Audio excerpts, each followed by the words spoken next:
সুপ্রিয় দর্শক, আপনারা জানেন গত বেশ কিছুদিন যাবৎ তেল সংকটে ভুগছে বাংলাদেশ।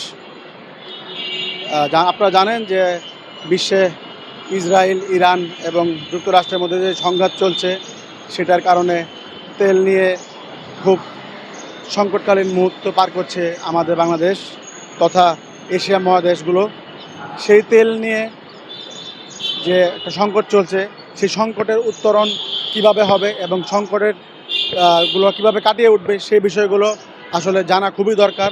আর আরেকটা বিষয় জানেন, আমাদের দেশে দর্শক, যে রাইড শেয়ারিং, যে মোটরসাইকেলে রাইড শেয়ারিং করা হয়, সেই রাইড শেয়ারিং করার মাধ্যমে মানুষের জীবিকা নির্বাহ করে থাকে। আমাদের দেশে বেশ কিছু মানুষ এই রাইড শেয়ারিং মাধ্যমে তাদের জীবিকা নির্বাহ করে থাকে, কিন্তু এই তেলের লম্বা লাইনে দাঁড়িয়ে তারা তাদের মোটরসাইকেলে পর্যাপ্ত তেল পাচ্ছে না, যার কারণে তারা তাদের জীবিকা নির্বাহ ঠিকমতো করতে পারছে না। দর্শক, আজকে আমরা কথা বলবো এই বিষয় নিয়ে এবং জানতে যাবো তাদের রাইড শেয়ারিংয়ে কী ধরনের সমস্যা হচ্ছে এই তেলের জন্য। আমাদের সকালে আজকে রাইড শেয়ারের উদ্দেশ্যে বের হয়েছি। আমার পাম্পে আসার আগে দেখি আমার রিজার্ভে তেল, মতিঝিল পর্যন্ততে আসবো সেই তেল নাই আমার।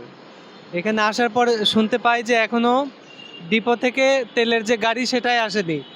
9:30টায় সিরিয়াল দিয়েছি এসে, এখন এতক্ষণ থাকার পরেও এখন শুনি যে তেলের পাম্পে এখনও গাড়ি আসে নাই। কখন আসবে ওনারা বলেছে 11:30। আমার তো মনে হয় সেটা 12টাও বাজতে পারে।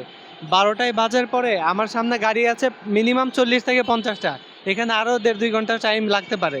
তো সব মিলিয়ে যদি আমার এইখানেই দুপুর শেষ হয়ে যায়, তাহলে আমি কখন কাজে বের হব? সালামু আলাইকুম। আসলে আমরা যারা রাইড শেয়ার করি, আমাদের তেলের জন্য খুবই সমস্যা হচ্ছে। সকালে 8টা থেকে আমরা যারা রাইড শেয়ার করতেছি, তারা তেলের জন্য এখন অনাহারের মতো হয়ে যাচ্ছি, না খাওয়ার মতো হয়ে যাচ্ছি। তো সরকারের কাছে বিনীত অনুরোধ, জ্বালানি মন্ত্রীর কাছে বিনীত অনুরোধ এই যে আমাদের এই তেলের সমস্যাটা তারা যেন দূর করে।